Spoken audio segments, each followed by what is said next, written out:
सृष्टि का नियम है कि जिस तरह के विचार हम अस्तित्व को देते हैं, उसी तरह की ऊर्जा अस्तित्व द्वारा हम तक पहुंचती है।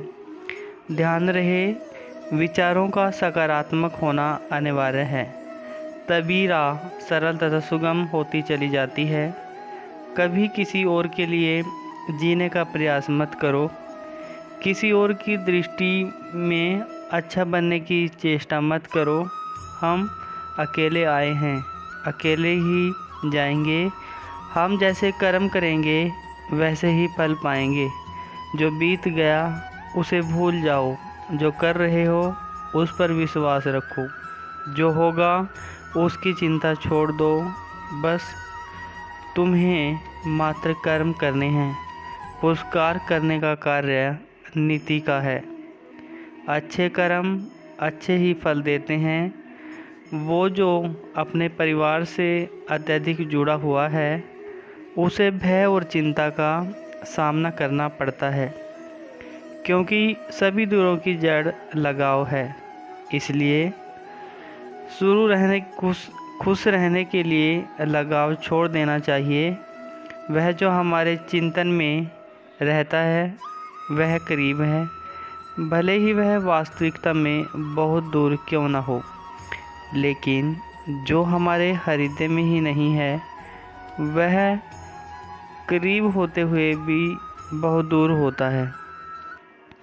वह जिसका ज्ञान केवल किताबों तक सीमित है और जिसका धन दूसरों के कब्जे में है, वह ज़रूरत पड़ने पर न अपना ज्ञान प्रयोग कर सकता है और न अपना धन। जो लोग परमात्मा तक पहुंचना चाहते हैं, उन्हें वाणी, मन, इंद्रियों की पवित्रता और एक दयालु हृदय की आवश्यकता होती है।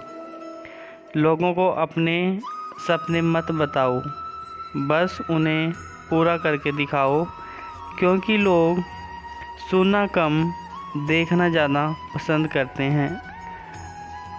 कामयाब व्यक्ति की सिर्फ चमक लोगों को दिखाई देती है। उसने कितने अंधेरे देखे हैं यह कोई नहीं जानता। यदि सपने सच नहीं हो रहे हैं तो रास्ते बदलो, सिद्धांत नहीं, क्योंकि पेड़ हमेशा पत्तियां बदलते हैं, जड़ नहीं। कोहरे से एक अच्छी बात सीखने को मिलती है कि अगर जीवन में रास्ता ना दिखाई दे रहा हो तो बहुत दूर तक देखने की कोशिश व्यर्थ है। एक एक कदम चलते चलो, रास्ता खुद आ जाएगा। दीपक का जीवन इसलिए वंदनीय नहीं है कि वह जलता है, अपितु इसलिए वंदनीय है क्योंकि वह दूसरों के लिए जलता है, दूसरों से नहीं जलता। अगर कोई आपका दिल दुखाए तो बुरा मत मानना।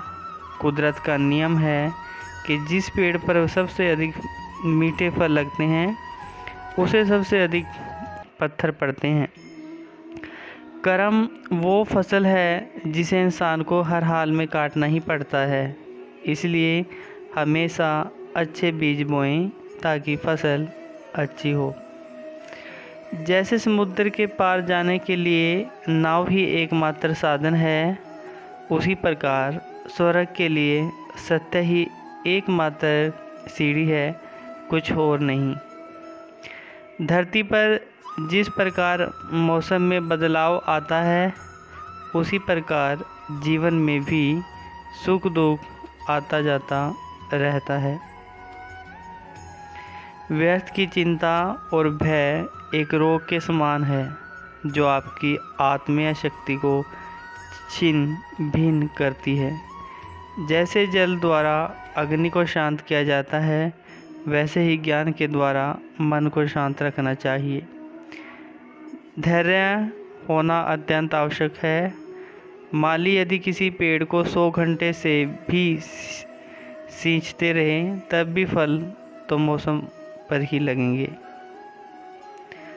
अगर आप किसी को छोटा देख रहे हो तो आप उसे या तो दूर से देख रहे हो या तो अपने भीतर के अहंकार से।